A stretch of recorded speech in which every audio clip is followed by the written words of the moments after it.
Okey, Assalamualaikum. Kita bertemu kembali untuk mata pelajaran Bahasa Melayu tahun 6 dan hari ini kita akan masuk dalam topik bahagian B, membina ulasan. Baik, pada kali ini kita akan cuba untuk kita buat ulasan dan kita akan lihat standard kandungan terlebih dahulu. 3.9 menulis ulasan tentang pelbagai bahasa sastra dan bukan sastra yang didengar, ditonton atau dibaca dengan teliti. Standard pembelajaran 3.9.1 menulis ulasan tentang bahan sastra dan bukan sastra dengan menggunakan ayat gramatis. Okey, seterusnya kita akan lihat objektif pembelajaran kita pada hari ini. Di akhir pengajaran dan pembelajaran, murid dapat menulis ulasan tentang cara-cara mencintai negara dengan menggunakan idea tersurat dan tersirat. Okey, di akhir pengajaran nanti murid-murid akan dapat menulis satu ulasan tentang bagaimana cara-cara untuk kita mencintai negara dengan menggunakan isi tersurat dan tersirat. Okey. Seterusnya, cikgu akan terangkan sedikit panduan untuk menulis ulasan. Okey. Menulis ulasan berdasarkan bahan rasangan seperti jadual, iklan, gambar puisi, gambar graf puisi, gambar bersiri, puisi dan sebagainya. Okey. Ulasan yang baik mestilah mempunyai isi tersurat. Okey, apa isi tersurat? Baik, isi tersurat ni isi yang kita dapat lihat di dalam soalan yang diberikan. Okey. Kemudian dan isi tersirat. Isi tersirat ni merupakan isi yang kita tak dapat nampak, tak dapat lihat dalam pada soalan, tetapi kita boleh dapat isi tersirat ni melalui isi tersurat. Okey, dengan isi tersurat ni kita akan dapat isi tersirat. Okey, baik. Ulasan juga mengandungi ataupun mestilah mempunyai pendahuluan, isi dan penutup. Okey, panjang ulasan hendaklah antara 50 hingga 80 patah perkataan. Okey, menulis ulasan dalam perenggan sebaiknya 3 perenggan, iaitu seperti cikgu cakap tadi, pendahuluan, isi dan penutup. Okey, murid boleh menggunakan teknik pasak, iaitu pendahuluan, antara, selain itu, akhir sekali dan kesimpulannya. Baik. Teknik ini sering digunakan untuk murid-murid bagi membina ulasan. Okey, seterusnya langkah-langkah menulis ulasan. Baik, pertama sekali kita ataupun kamu perlu baca dan teliti soalan dan analisis bahan. Okey, kena pastikan soalan apa arahan soalan. Seterusnya bulat atau garisi isi tersurat dan tulis isi tersirat. Okey. Baik. Kemudian dalam kurungan suka. Okey, apa dia? Supaya, untuk, kerana, agar. Okey, apa ini supaya, untuk, kerana, agar? Ini kata hubung. Okey, kata hubung. Kemudian menulis ulasan dengan memasukkan penanda wacana. Okey. Asdak. Okey, apa asdak? Okey, di samping itu, antaranya, selain itu, di samping itu, kesimpulannya, itu penanda wacana. Okey, yang keempat, semak hasil ulasan sepit. Lihat struktur ayat, ejaan, pemilihan kata, imbuhan dan tanda baca. Okey, sepit tu maksud dia apa?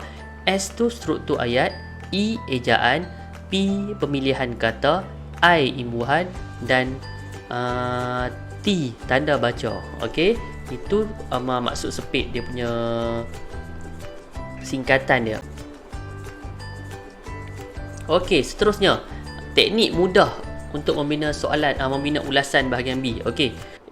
Biasanya soalan akan diberi dalam bentuk grafik, gambar ataupun poster seperti yang dinyatakan pada awal tadi, dan cara untuk kita menjawab dia. Okey, contoh kalau kita ambil soalan ni berkaitan dengan jadual. Okey, jadual kita jawab, jadual menunjukkan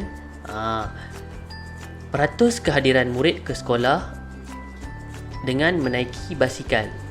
Okey, itu contoh dari mula-mula. Okey, jadual menunjukkan cara murid-murid datang ke sekolah pada setiap hari.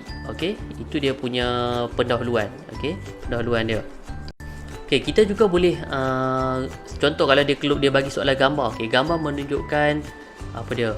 Okey, poster menunjukkan tentang pertandingan hari sukan peringkat sekolah kebangsaan. Macam tu. Okey, contoh.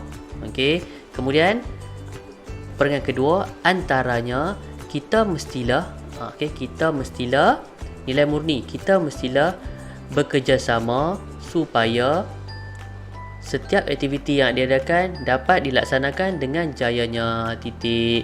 Kemudian peranan wacana. Di samping itu, kita perlulah apa?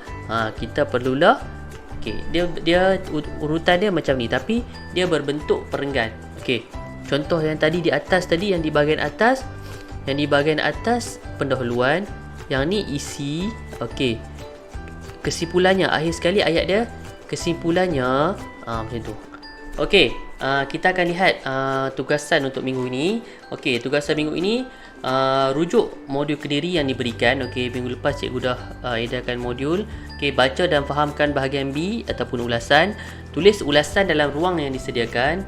Baik, jika ada apa-apa masalah boleh berhubung terus dengan cikgu dan hantar tugasan tersebut melalui Google Form yang akan cikgu berikan nanti. Cikgu akan berikan Google Form punya link nanti. Kamu dah siap, nanti kamu ambil gambar ruang bahagian ulasan tu untuk rujukan cikgu. Dan untuk modul yang sebenar nanti, semasa proses penghantaran nanti kamu akan hantar kepada cikgu di sekolah nanti. Baik, jadi kita akan lihat soalan kita pada hari ini. Soalan kita berkaitan tentang cara-cara mencintai negara. Arahannya, setiap orang mestilah mengamalkan semangat mencintai negara. Berdasarkan gambar di bawah, tulis ulasan tentang cara-cara mencintai negara dalam bentuk perenggan. Panjang ulasan kamu hendaklah antara 50 hingga 80 patah perkataan. Syarat biasalah. Kita akan lihat satu persatu isi tersurat yang diberikan. Cara-cara mencintai negara. Cara-cara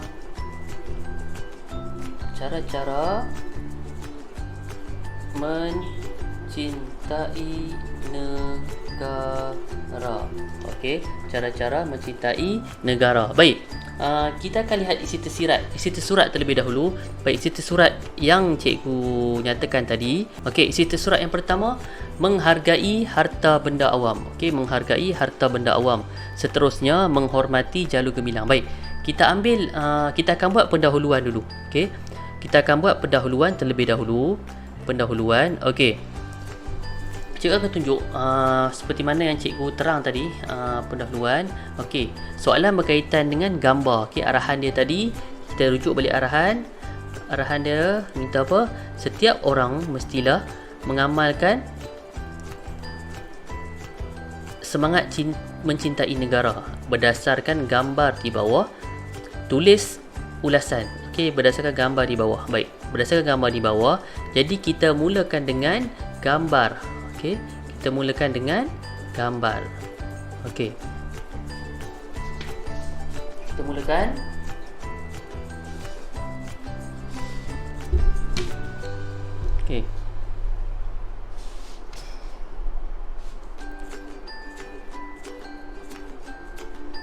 Gambar menunjukkan cara mencintai negara. Gambar menunjukkan cara-cara mencintai negara. Minta maaf tulisan buku sikit.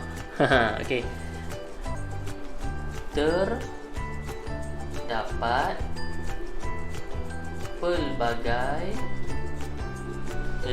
pelbagai cara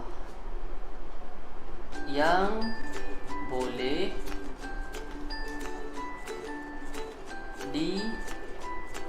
dizahirkan ataupun ditunjukkan. Dizahirkan ni maksudnya ditunjukkan. Terdapat pelbagai cara yang boleh ditunjukkan ataupun yang boleh dilakukan untuk membuktikan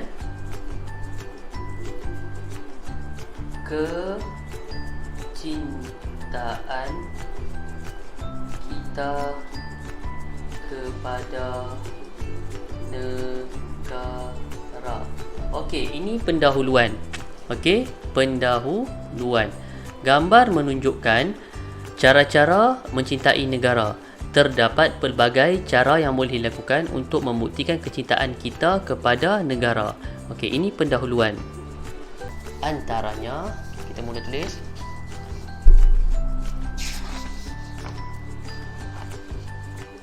Antaranya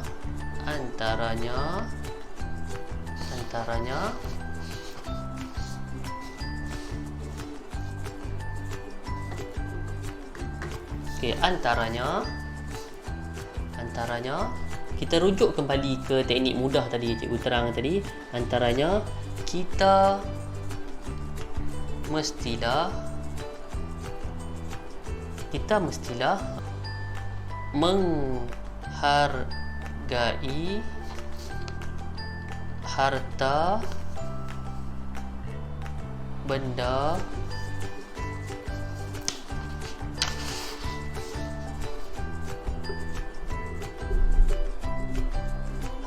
benda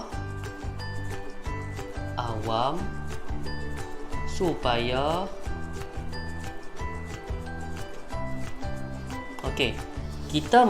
antaranya kita mestilah menghargai harta benda awam supaya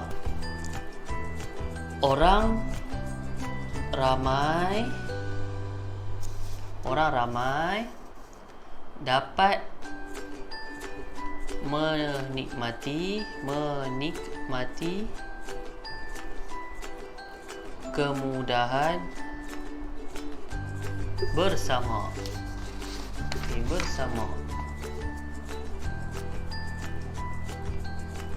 Okey. Di samping itu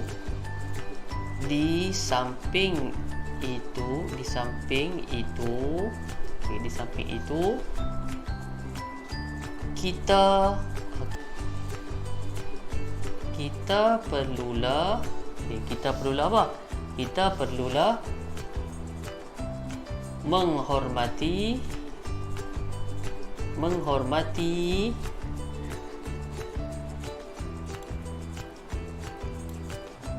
jalur gemilang. Okey, kita perlulah menghormati jalur gemilang.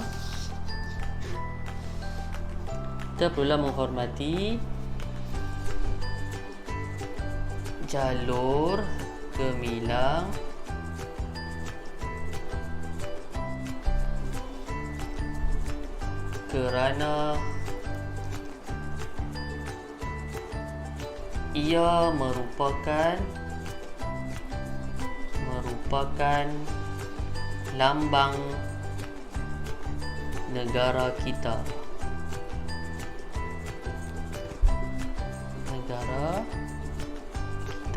Okey. Antaranya, kita mestilah menghargai harta benda awam supaya orang ramai dapat menikmati kemudahan bersama. Titik. Di samping itu, kita perlulah menghormati jalur gemilang kerana ia merupakan lambang negara kita.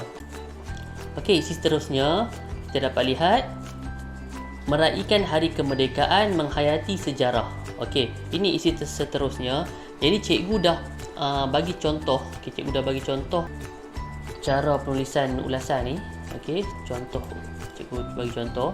Jadi kamu boleh cuba buat. Okey, gambar menunjuk, cikgu akan baca semula lagi. Gambar menunjukkan cara-cara mencintai negara. Terdapat pelbagai cara yang boleh dilakukan untuk membuktikan kecintaan kita kepada negara. Antaranya, kita mestilah menghargai harta benda awam supaya orang ramai dapat menikmati kemudahan bersama. Di samping itu, kita perlulah menghormati jalur gemilang kerana ia merupakan lambang negara kita. Okey, cikgu bagi setakat itu. Cikgu nak kamu cuba siapkan lagi dua isi dan penutup. Okey, kamu siapkan tugasan yang cikgu dah edarkan dalam modul PDPR tu. Okey, cikgu harap kamu dapat siapkan dengan sedikit panduan yang cikgu beri. Itu saja. Terima kasih dan kita akan jumpa pada PDP akan datang. Assalamualaikum dan salam sejahtera.